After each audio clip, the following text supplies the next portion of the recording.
And by the way, Biden's got 1,850 boxes. He's got boxes in Chinatown, D.C. He's got boxes all over the place. He doesn't know what the hell to do with them. And he's fighting them on the boxes. He doesn't want to give the boxes. And then they say, Trump is obstructioning. He's obstructing. No, it's a sad day for the country. You know, I said, last night I said that our country has tears because of what's happening. We have fake elections. We have no borders. We have inflation. We have everything. It's just going wrong. There's never been anything like it in the history of our country. We've never done like this. And the division is so bad because what they do is so bad. And our people are angry, and they just keep doing it. And sometimes you need strength. You have to have strength, more than just normal strength. And we have to get a change because we're not going to have a country left. Remember, I used to campaign, and I'd say that we're going to end up being Venezuela on steroids. And that's exactly what's happening to our country. Our country is going to hell. I was going to change the name of our campaign to Keep America Great. Now, that's not as good as MAGA. MAGA's MAGA, right? MAGA. And Keep America Great is CAG. I don't think CAG is never going to compete with MAGA.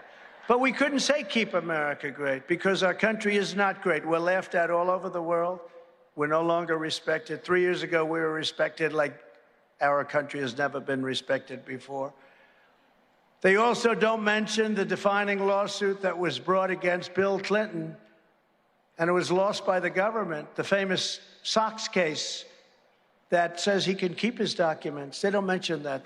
These are minor details, and that's the ruling law. When I left office and was moving to Florida, boxes were openly sitting on the White House sidewalk. Everybody was taking pictures of them. This isn't somebody smuggling boxes out.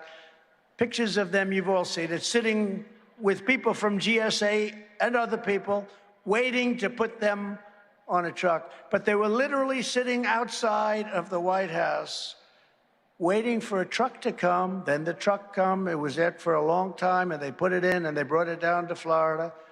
And they make it sound like it's a big, if that's a spy operation or if that's something bad, we did a very poor job, I will tell you. First thing you learn is don't put them on the sidewalk in front of the White House. As a former president, we were negotiating with the National Archives and Records Administration, just as every other president has done. And the next thing I knew, Mar-a-Lago was raided by gun-toting FBI agents. We were negotiating. And again, meanwhile, Biden has troves of classified documents from his time as vice president, which is much tougher, actually. It's actually a much tougher standard. And even as a senator. And the senators are not allowed to bring classified documents. And I heard a senator named Dick Durbin. You ever hear of him? Happens to be a Democrat. He was beside himself. He couldn't believe that Biden took classified documents as a senator. It's a no-no, a real no-no. Can't do it. I was amazed that I saw him. I'm sure he changed his tune, you know, when he got the hell beat out of him when he went back into his beautiful marble-clad office.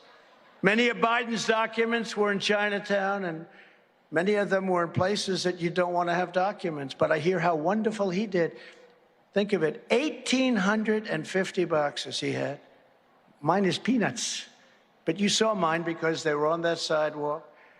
And they paid over $1 million a year, and they're still, you know, he was paid by China, really, because China makes a big payment to the area where he has the vast preponderance of documents, and he makes about $1 million a year paid by China, and these documents were strewn all over the place, and then he has documents strewn on his garage floor, where he has the now famous Corvette. You know where that's stored, his beautiful Corvette.